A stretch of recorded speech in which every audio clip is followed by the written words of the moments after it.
దాంట్లో 15% మొత్తం ప్రభుత్వ పాఠశాలలో ఏమవుతుంది అధ్యక్ష, కళాశాలల్లో 100 సీట్లు ఉంటే 15% కేంద్రానికి ఇవ్వాలి అధ్యక్ష. కన్వీనర్ కోట 100 కన్వీనర్ కోట ఉంటే 10% కేంద్రానికి ఇవ్వాలి. వీళ్ళు తీసుకొచ్చిన విధానం కారణంగా ఈ 50% కన్వీనర్ కోట అంటే 15% కేంద్రానికి పోగా మిగిలిన 85%లో 35% మేనేజ్మెంట్ కోటాగా పెట్టారు.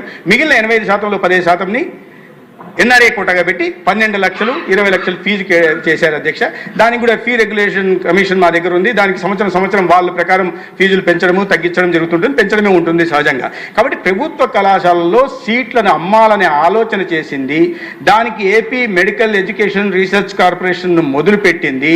ఈ ఎక్కడ లేని విధంగా ఈ రకమైన ఆలోచన చేసి ప్రభుత్వ సీట్లని మేనేజ్మెంట్ కోటాలో ఎన్ఆర్ఏ కోటాలో అమ్మేయాలని చేసిన ప్రయత్నం చేసి జీవోలు తెచ్చి 1 సంవత్సరం పాటు నుంచి కొనసాగిస్తున్న ఇప్పుడు మొదలైపోయిన 6 కళాశాలలో ఇదే విధానం కొనసాగుతున్నాయి. అటువంటి పెద్ద మనిషి ఇవాళ సీట్లు అమ్ముతున్నారని మాట్లాడుతున్నారు అధ్యక్ష. మీకు దమ్ము ఉంటే, నిజంగా ధైర్యం ఉంటే దీని మీద చర్చకు వచ్చి మాట్లాడండి. ఎవరు ఈ జీవో తెచ్చారు? 2001లో ఎవరు జీవో తెచ్చారు? 2003లో 2 జీవోలు మళ్ళీ క్లాస్ కేటగరైజేషన్ చేసుకుంటూ తర్వాత ఫ్రీ స్ట్రక్చర్ని ఇంట్రొడ్యూస్ చేస్తూ తెచ్చింది జీవో ఎవరు? మీరు కాదా?